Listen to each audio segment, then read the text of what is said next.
శ్రీమతి రెడ్డప్ప గారి మాధవి డీటెయిల్డ్గా ఆయన చెప్పారమ్మా. ఇంకొంచెం ఎక్స్ట్రా ఏదన్నా అడగాలంటే బీ బ్రీఫ్. ధన్యవాదాలు అధ్యక్ష. నిన్న యాక్చువల్గా ఈ సమస్య గురించి మాట్లాడడం జరిగింది. కాకపోతే విప్పులు క్వశ్చన్ అండ్ ఆన్సర్ చేయొద్దని చెప్పడం వల్ల ఇది ఆల్రెడీ ఉన్న క్వశ్చన్ నిన్న 1 minute అడగడం జరిగింది. కానీ లోకేష్ గారు, చంద్రబాబు నాయుడు గారు, స్పీకర్ గారు, డిప్యూటీ స్పీకర్ గారు చొరవతో కాన్స్టిట్యున్సీ సంబంధమైన సమస్యలు విప్పులు మాట్లాడుకోవచ్చు అని చెప్పి కాన్స్టిట్యున్సీకి సంబంధించిన విషయాలు మాట్లాడొచ్చని పర్మిషన్ ఇవ్వడంతో ధన్యవాదాలు తెలియజేసుకుంటున్నాను అధ్యక్ష.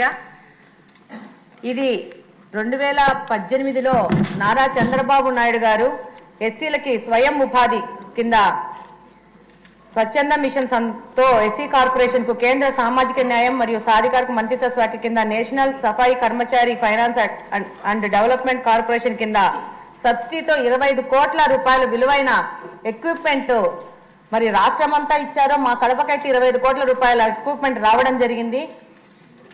అందులో భాగంగా electric autos, mechanised drainage cleaning and machines, garbage lifting autos ఇవన్నీ వచ్చి ఉన్నాయి అధ్యక్ష. కానీ 2019 జనవరి ఫిబ్రవరిలో ఈ ఎక్విప్మెంట్ రావడము, అంతలోనే ఫిబ్రవరిలో ఎలక్షన్ కోడ్ రావడంతో ఈ ఎక్విప్మెంట్ని లబ్ధిదారులకు పంచలేకపోవడం జరిగింది.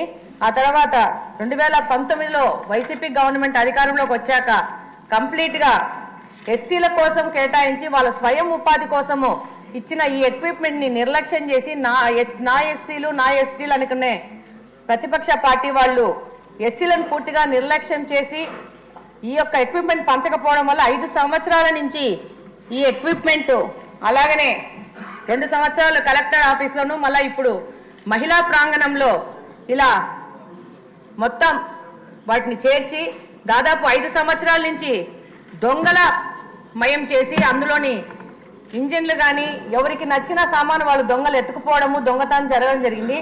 ఈ విధంగా 25 కోట్ల విలువైన సామాన్ని ప్రజాధనాన్ని వృధా చేయడం జరిగింది. అధ్యక్ష, మీ ద్వారా మంత్రి గారిని కోరుకునేది ఏంటంటే ఇందుకు బాధ్యులైన వాళ్ళని విచారణ చేసి అలాగనే దీనిలో ఏ అధికారులు నిర్లక్ష్యం వల్ల ఇంత ప్రజాధనము వృధా అయిన దాని మీద సంపూర్ణ విచారణ చేసి వాళ్ళ మీద వాళ్ళు ఒకవేళ రిటైర్ అయినా కూడా యాక్షన్స్ తీసుకోవాల్సిన అవసరం ఉందని మీ ద్వారా మంత్రి గారిని కోరుకుంటున్నాను అధ్యక్ష. ధన్యవాదాలు. Question number 2